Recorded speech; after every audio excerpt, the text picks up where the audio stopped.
Hello guys, welcome back to our channel. और आज के एपिसोड में हम सबसे पहले अपने पिछले 2 एपिसोड में जो हमने कवर किया था उसका रिकैप लेते हुए आज के एपिसोड को कंटिन्यू करेंगे। चलिए स्टार्ट करते हैं। पिछले 2 एपिसोड में अगर आपको याद हो तो हमारे फाउंडर्स ने मिलकर एक स्टार्टअप स्टार्ट किया, कॉटन सोल। और हमारे स्टार्टअप की ग्रोथ के लिए हमने अलग अलग तरीके से फंडिंग रेज की, कभी एंजल इन्वेस्टर्स, कभी वीसीज, कभी लोन, तो कभी प्राइवेट इक्विटी। और हर फंडिंग राउंड में वैल्यूएशन कैसे की जाती है वो सब डेमोन्स्ट्रेट किया। और अगर आपने अभी तक ये वीडियोस नहीं देखी तो अभी जाइए और देखिए। आई एम श्योर आपको हमारी ये स्टार्टअप की कहानी काफी पसंद आएगी और क्या पता आप में से कोई इससे इंस्पायर्ड होकर अपना स्टार्टअप स्टार्ट कर दे। चलिए आगे बढ़ते हैं। तो अब हमारा कॉटन सोल एक ऐसे स्टेज पर आ गया है जो किसी भी कंपनी के लिए एक बिगेस्ट इवेंट से कम नहीं होता। इस स्टेज का नाम है इनिशियल पब्लिक ऑफरिंग। आपने देखा कि कैसे कॉटन सोल ने कभी बड़े वीसी से फंड रेज किया, कभी किसी बैंक से लोन लिया या फिर कभी किसी प्राइवेट इक्विटी फर्म से। लेकिन अब कॉटन सोल को चाहिए बड़ी फंडिंग और उसके लिए वीसीज, लोन या इक्विटी फर्म से काम नहीं चलेगा। इसलिए कंपनी आती है पब्लिक के पास और उन्हें बोलती है कि आइए और हमारे साथ हमारे प्रॉफिट का हिस्सा बनिए, हमारे डिसीजन मेकिंग में साथ दीजिए और एक लंबे ग्रोथ के साथी बनिए। लेकिन अब सवाल ये है कि क्या एज अ इन्वेस्टर हमें सिर्फ कंपनी की इन्हीं बातों पे रिलाय करके इन्वेस्टमेंट कर देनी चाहिए? सुनने में तो लग रहा होगा कि कौन ही ऐसे इन्वेस्टमेंट करता है, वो भी आईपीओ में। बट कहीं ना कहीं हम ऐसे ही करते हैं, जिसके कुछ रीजंस हैं और सबसे बड़ा रीजन है कि हम मेहनत नहीं करना चाहते, खुद रिसर्च नहीं करना चाहते। क्योंकि जब भी हमें किसी भी कंपनी में इन्वेस्ट करना होता है तो पहले हमें उसकी history, future planning, profit, loss, डेब्ट, सारी एसेंशियल टर्म्स के बारे में पढ़ना होता है। और ये सब कुछ लिखा होता है एक 200 से 500 पेजेस लंबे डॉक्यूमेंट में, जिसका नाम है DRHP। अब हमने स्कूल टाइम पे तो ढंग से पूरी किताबें पढ़ी नहीं, तो इस डॉक्यूमेंट की तो बात ही मत करो। अब हमें इसे पढ़ना भी नहीं है लेकिन इन्वेस्टमेंट भी करनी है, तो फिर पता है हम क्या करते हैं? शॉर्टकट्स ढूंढते हैं। जो भी इन्फ्लुएंसर्स, एडवाइजर्स और मीडिया पर हमें अच्छा लगता है उन्हें सुनते हैं और फिर चल देते हैं इन्वेस्टमेंट करने। भले ही हर एडवाइजर्स या इन्फ्लुएंसर्स बोलता है कि आप इन्वेस्टमेंट करने से पहले खुद एनालाइज करो, बट नहीं, हम बस सुनते हैं और चल देते हैं इन्वेस्टमेंट करने। और सबसे ज्यादा बिना सोचे समझे इन्वेस्टमेंट कब करते हैं? जब बात होती है एक पॉपुलर कंपनी की, यानी जब एक पॉपुलर कंपनी का आईपीओ आ रहा होता है, तब हमारा माइंड कहता है इससे अच्छी अपॉर्चुनिटी तो मिल ही नहीं सकती, इसमें तो इन्वेस्टमेंट करना ही पड़ेगा। उस समय हम सब इग्नोर कर देते हैं और बहती गंगा में हाथ धोने चल देते हैं, जिसका one of the best example could be Zomato. Zomato का आईपीओ आने से पहले ही वो हमारी डेली लाइफ का हिस्सा बन गया था और सब जानते हैं हर शाम कुछ खाने का मन करता है तो ज़ोमैटो कर लेना भाई। जिसका नाम हर जुबान पर रटा हो उस कंपनी में भला कौन इन्वेस्ट नहीं करना चाहेगा। पर कहीं ना कहीं हम इन पॉपुलर कंपनीज के पीछे कुछ कंपनीज जो पॉपुलर नहीं होती है बट अच्छा मुनाफा कमा कर दे सकती है उन्हें छोड़ देते हैं, जिसका one of the best example monolithics India. I don't know आपने नाम सुना है कि नहीं, बट इस कंपनी के आईपीओ ने भी अच्छा परफॉर्म किया था और लिस्ट होने के बाद भी अच्छा परफॉर्म कर रही है। अब अगर आप चाहते हैं कि मैं कोई अच्छी अपॉर्चुनिटी मिस ना करूं इन्वेस्ट करने की, अब चाहे वो पॉपुलर कंपनी हो या अनपॉपुलर, तो उसके लिए आपको पढ़ना पड़ेगा DRHP पूरा नहीं, सिर्फ कुछ ही सेक्शन जो आज के एपिसोड में आपको मैं बताने वाली हूँ। तो आज के एपिसोड में DRHP को सिंपलीफाई करेंगे, उसके कुछ की सेक्शंस को समझकर फिर हम कुछ एग्जांपल्स के साथ आईपीओ के बेसिक्स टर्म्स को क्लियर करेंगे एंड देन हमारी रिस्पॉन्सिबिलिटी समझेंगे, फिर अपनी वीडियो को कंक्लूड करेंगे। तो चलिए शुरू करते हैं। नमस्कार, मैं हूँ रिया शर्मा और आप देख रहे हैं वित्तीय प्रबंधन, जहाँ पैसों की दुनिया को आसान भाषा में समझाया जाता है।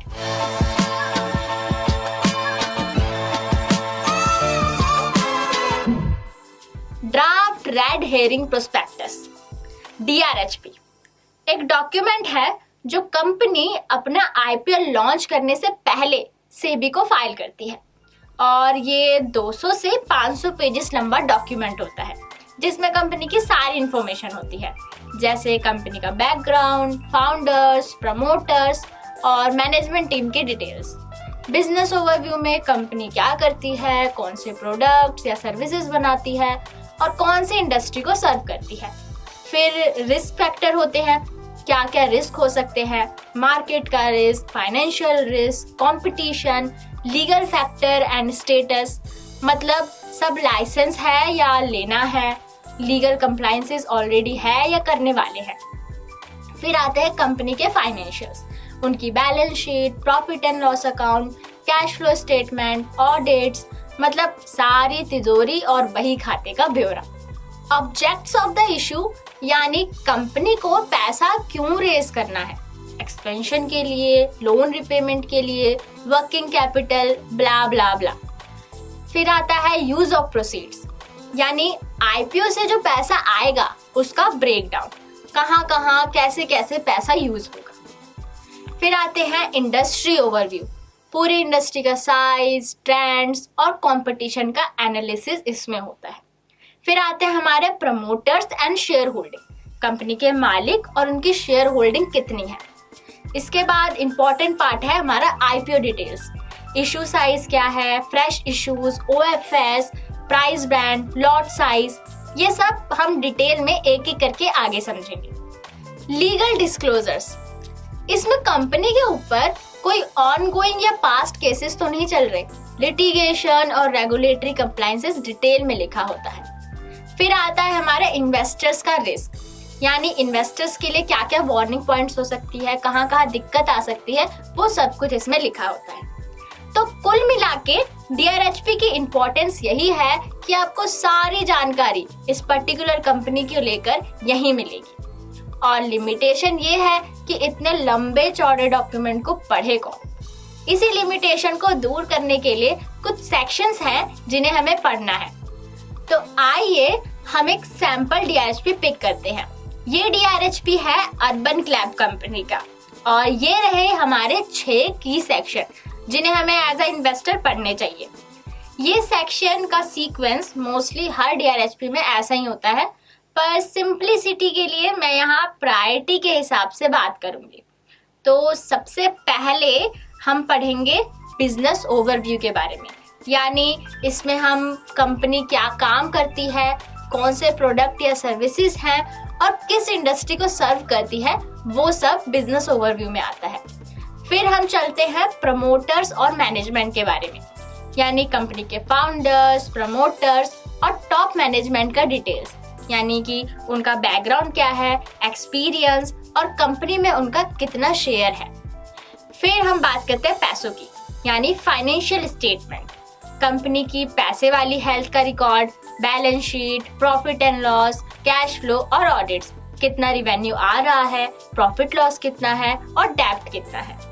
फिर हम देखेंगे IPO से जो पैसा आएगा उसका एग्जैक्ट यूज क्या होगा, यानी यूज ऑफ प्रोसीड्स, जिसमें कंपनी बताती है कि वो कहाँ कहाँ पैसा लगाएगी, जैसे कि नए प्लांट बनाने में, मशीन खरीदने में, लोन का रिपेमेंट करने में या वर्किंग कैपिटल में। फिर आते हैं हमारे डिटेल्स, यानी IPO का पूरा ब्रेक डाउन डिटेल, जिसमें आता है issue size, price band, lot size, fresh issue है या ऑफर फॉर सेल है और लिस्टिंग एक्सचेंजेस। लास्ट सेक्शन है हमारा रिस्क फैक्टर। यहाँ कंपनी बताती है कि बिजनेस में क्या क्या डेंजर हो सकते हैं, कोई पिछले लॉसेस या फिर फ्यूचर में होने वाले लॉसेस के बारे में, कंज्यूमर एक्सपीरियंस या और क्वालिटी ऑफ सर्विसेज पर डिपेंडेंसी, पार्टनर्स या सर्विस प्रोवाइडर्स पर डिपेंडेंसी और सबसे important legal and regulatory boundaries क्या क्या है। तो दोस्तों पूरा DRHP पढ़े या ना पढ़े, पर इन 6 सेक्शन पर हमें नजर जरूर डालनी चाहिए। अब हम कुछ IPO के जरिए बेसिक टर्म्स को समझेंगे। तो मैं आपके लिए ये 3 एग्जाम्पल लेके आई हूँ जिन्हें हम एक एक करके समझेंगे और हर एग्जाम्पल में कुछ नया डिकोड करेंगे। तो चलिए सबसे पहले हम बात करते हैं एथर एनर्जी की। जिसमें हमें पहला वर्ड दिख रहा है इशू साइज। कंपनी आईपीओ में कितना पैसा रेज करेगी या टोटल शेयर की वैल्यू कितनी होगी, ये हमें इशू साइज बताता है। जैसे एथर एनर्जी का इशू साइज है 2981 करोड़। और कंपनी ऑफर जो है वो दो तरीके से इशू करती है, एक होता है हमारा ओएफएस के जरिए और एक है फ्रेश इशू से, और कभी कभी दोनों का मिक्सचर। तो पहले हम ओएफएस समझते हैं। ओएफएस यानी ऑफर फॉर सेल। कंपनी सिर्फ ओएफएस तब इशू करती है जब पुराने शेयर होल्डर जैसे प्रमोटर्स या इन्वेस्टर्स अपने शेयर्स बेचते हैं आईपीओ में। यानी इस आईपीओ में पैसा सिर्फ पुराने शेयर होल्डर को मिलता है, कंपनी को नहीं मिलता। यानी देखा जाए तो सिर्फ ओनरशिप ट्रांसफर होती है, कंपनी के ऑपरेशन पर कोई डायरेक्ट इफेक्ट नहीं होता। यहाँ पर कंपनी अपने एक्सपेंशन, डेब्ट रिपेमेंट, इन सब के लिए पैसा नहीं मांग रही, सिर्फ अपने इन्वेस्टर्स को पैसा देने के लिए आईपीओ रेस कर रही है। यहाँ एक और बात ध्यान देने वाली है, अगर प्रमोटर्स ज्यादा शेयर्स बेच रहे हैं तो कभी कभी नेगेटिव सिग्नल भी हो सकता है, जैसे कि उनको कंपनी की ग्रोथ पर कॉन्फिडेंस नहीं है, इसलिए वो शेयर बेच रहे हैं। वहीं फ्रेश इशू में जब कंपनी नए शेयर्स इशू करती है आईपीओ में, इससे जो पैसा आता है वो कंपनी को मिलता है और वो ग्रोथ में, एक्सपेंशन में या डेब्ट रिपेमेंट के लिए यूज करती है। यहाँ पर जो पैसा आता है वो डायरेक्टली कंपनी को मिलता है। फ्रेश इशू कंपनी में इन्वेस्ट करने का पॉजिटिव साइन होता है, क्योंकि कंपनी ये नया पैसा ग्रोथ के लिए मांग रही है। अब हम इन्वेस्टर क्या चूज करें? फ्रेश इशू यूजुअली बेटर होता है क्योंकि कंपनी के पास नया कैपिटल आता है जो ग्रोथ और बिजनेस इंप्रूवमेंट के लिए यूज होता है। और ओएफएस में कंपनी को फायदा नहीं मिलता, सिर्फ शेयर होल्डर एग्जिट करते हैं। लेकिन अगर कंपनी स्ट्रांग है और वैल्यूएशन सही है तो ओएफएस भी प्रॉफिटेबल हो सकता है। मोस्टली कंपनी दोनों का मिक्स करके आईपीओ रेस करती है। तो यहाँ पॉइंट हमने ये देखा है कि कंपनी का fresh issue percentage OFS percentage से ज्यादा हो, यानी कंपनी अपने ग्रोथ के लिए ज्यादा पैसा लगा रही हो एज कम्पेयर टू इन्वेस्टर्स के लिए। तो ये तो हुए आईपीओ इशू करने के दो तरीके। अब बात करते हैं प्राइस बैंड की। तो शेयर खरीदने के लिए मिनिमम और मैक्सिमम प्राइस रेंज रखी जाती है, जिसमें इन्वेस्टर बिड कर सकते हैं और अपना प्राइस चूज कर सकते हैं। यहाँ पर एथर एनर्जी ने मिनिमम प्राइस रेंज रखा है 304 पर शेयर और मैक्सिमम प्राइस रेंज रखा है 321 पर शेयर। इसके बीच में हम बिड कर सकते हैं। फिर आता है लॉट साइज। हम आईपीओ में एक एक शेयर्स नहीं ले सकते। आईपीओ में अप्लाई करने के लिए ग्रुप ऑफ शेयर्स लेना होता है, जिसे एक लॉट कहा जाता है, और हर लॉट में कुछ अमाउंट शेयर होता है। जैसे एथर एनर्जी का एक लॉट 46 शेयर्स का है। अब बात करते हैं फंड यूटिलाइजेशन की। याद है आपको, हमने प्रोसीड्स की बात करी थी, यूज ऑफ प्रोसीड्स की। तो ये वही पॉइंट है, यानी कंपनी आईपीओ से जो पैसा उठाएगी वो किस किस काम में यूज करेगी। तो एथर एनर्जी ने नए महाराष्ट्र प्लांट लगाने में, R&D डेवलपमेंट में, मार्केटिंग में और डेब्ट रिपेमेंट के लिए आईपीओ रेस किया है। हमारा नेक्स्ट टर्म है सब्सक्रिप्शन। इन्वेस्टर्स ने उस पर्टिकुलर कंपनी के आईपीओ को लेकर कितनी डिमांड क्रिएट की है अवेलेबल शेयर्स के कंपैरिजन में, वो होता है हमारा सब्सक्रिप्शन। यहाँ एथर एनर्जी में 1.43 टाइम्स सब्सक्रिप्शन किया गया है, यानी सीट तो सिर्फ 100 है लेकिन बैठने की इच्छा प्रकट करने वाले 143 लोग हैं। हमारा नेक्स्ट टर्म है एलोकेशन। किसी भी कॉलेज या नौकरी में अप्लाई करने के लिए उसमें कुछ सीट रिजर्व होती है, कुछ परसेंटेज SC/ST के लिए, कुछ OBC के लिए, कुछ डिसेबल लोगों के लिए और बाकी जनरल कैटेगरी। ठीक वैसे ही इन्वेस्टर्स की भी कैटेगरी होती है जिसके बेस पर एलोकेशन रिजर्व भी होता है। जैसे पहला है हमारा एंकर इन्वेस्टर। ये बड़े इंस्टीट्यूशन इन्वेस्टर्स होते हैं जो आईपीओ में बहुत बड़े अमाउंट से इन्वेस्ट करते हैं। एटलीस्ट वैल्यू इनकी 1 करोड़ तक की होती है और हम इन्हें QIB यानी क्वालिफाइड इंस्टीट्यूशनल बायर्स भी कहते हैं, जैसे mutual funds, banks, insurance company, foreign portfolio investors और पेंशन फंड्स। फिर आते हैं हमारे NII यानी नॉन इंस्टीट्यूशनल इन्वेस्टर्स। इस कैटेगरी में आते हैं हाई नेटवर्थ इंडिविजुअल्स यानी HNI जो 2 लाख से ज्यादा का इन्वेस्टमेंट करते हैं। और उसके बाद आते हैं रिटेल यानी आप और हम जिनका इन्वेस्टमेंट 2 लाख से कम का होता है। अब सबसे इम्पोर्टेंट टर्म, कितना कमाया भाई, यानी लिस्टिंग गेन। लिस्टिंग गेन हमें IPO के बाद पता चलता है, यानी जब कंपनी लिस्ट हो जाती है। तो जब कंपनी लिस्टिंग के दिन IPO प्राइस से ज्यादा प्राइस पर ट्रेड करे तो जो प्रॉफिट मिलता है उसे लिस्टिंग गेन कहते हैं। यहाँ एथर एनर्जी का प्राइस था, IPO प्राइस था 321 पर शेयर और लिस्टिंग प्राइस था 328 पर शेयर। तो मोटा मोटा देखा जाए तो यहाँ पर हमें 2% का मुनाफा मिला है। अब चलते हैं अपने अगले एग्जाम्पल पर जो है हमारा सर्वेया मेटल। इसमें भी हमने सारी IPO डिटेल शो करी है, बट आपको यहाँ एक नया वर्ड दिख रहा होगा जो है SME। चलिए इसे समझते हैं। तो IPO 3 कैटेगरी की होती है, main board IPO, SME IPO और FPO यानी फॉलो ऑन पब्लिक ऑफर। पहले समझते हैं मेन बोर्ड IPO क्या होता है। बड़ी कंपनीज का IPO जो NSE और BSE के मेन एक्सचेंज पर लिस्ट होती है, यानी ऐसी कंपनीज जिनकी वैल्यूएशन भी बड़ी होती है और जानी मानी भी होती है, जैसे रिलायंस, जोमैटो, नायका, अर्बन क्लैप, ये सारी कंपनीज मेन बोर्ड IPO की है। और जो हमारा फर्स्ट एग्जांपल था एथर एनर्जी का, वो भी मेन बोर्ड का IPO था। फिर आते हैं SME IPO यानी small and medium enterprise IPO। ये छोटी और मीडियम साइज कंपनी का IPO होता है जो स्पेशल SME प्लेटफॉर्म पर लिस्ट किया जाता है, यानी ये अलग प्लेटफॉर्म पर लिस्ट होती है NSE SME और BSE SME में।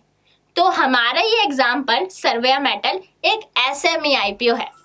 अब FPO क्या होता है इसे अगले एग्जाम्पल में समझते हैं। ये रहा हमारा FPO का एग्जाम्पल, वोडाफोन आइडिया FPO।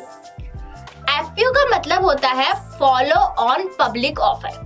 जब एक कंपनी पहले से स्टॉक मार्केट में लिस्ट होती है और उसको बाद में पब्लिक से फिर से पैसा रेज करना होता है बाय इशूइंग न्यू शेयर्स, उसे ही FPO कहते हैं।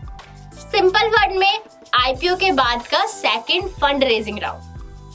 वोडाफोन आइडिया ऑलरेडी एक लिस्टेड टेलीकॉम कंपनी है जिसने दोबारा पैसा रेज करने के लिए FPO निकाला। उसने 18,000 करोड़ का FPO निकाला जो कि प्योरली फ्रेश इशू था, यानी नए शेयर्स इशू करके पैसा रेज किया। इस कंपनी का पैसा रेज करने का मोटिव था 4G और 5G नेटवर्क एक्सपेंड करना, इक्विपमेंट और स्पेक्ट्रम ड्यूज पे करना, वर्किंग कैपिटल और जनरल कॉर्पोरेट पर्पसेस के लिए फंड का इंतजाम करना। अब आखिर वोडाफोन आइडिया ने FPO निकाला क्यों? कंपनी के पास बहुत ज्यादा डेब्ट और ड्यूज थे, नेटवर्क अपग्रेड करना था, उसके लिए पैसा चाहिए था, और जियो और एयरटेल जैसे बड़े कंपनी से compete करने के लिए कैपिटल रेज करना तो जरूरी ही था। इसलिए वोडाफोन आइडिया को अपना FPO रेज करना पड़ा। ये हुई IPO डिटेल की बात। चलिए अब आते हैं हमारी रिस्पॉन्सिबिलिटी क्या होनी चाहिए जब हम इन्वेस्ट कर रहे हो। 5 बातों का हमें हमेशा ध्यान रखना चाहिए जब भी हम इन्वेस्ट करते हैं। पहला, डू योर रिसर्च। इन्वेस्टमेंट करने से पहले कंपनी और मार्केट के बारे में खुद एनालाइज करो। और दूसरा, अवॉइड हर्ड मेंटालिटी, मतलब भेड़ चाल। बचे रहो भेड़ चाल से। सिर्फ दूसरे लोग क्या कर रहे हैं, कहाँ इन्वेस्ट कर रहे हैं, उससे फॉलो मत करो। तीसरा पॉइंट है assess your own risk tolerance. अपनी फाइनेंशियल सिचुएशन और रिस्क हैंडल करने की कैपेसिटी को समझ कर ही इन्वेस्ट करो। फोर्थ पॉइंट है वेरीफाई सोर्स ऑफ फंड, यानी जो आप पैसा इन्वेस्ट कर रहे हो वो जेन्युइन और सेफ सोर्स से हो। उधार लिया हुआ या इमरजेंसी का पैसा मत लगाओ। और हमारा आखिरी पॉइंट है स्टे अपडेटेड। मार्केट और कंपनी न्यूज के साथ हमेशा अपडेट रहो ताकि आपकी इन्वेस्टमेंट और अच्छी रहे।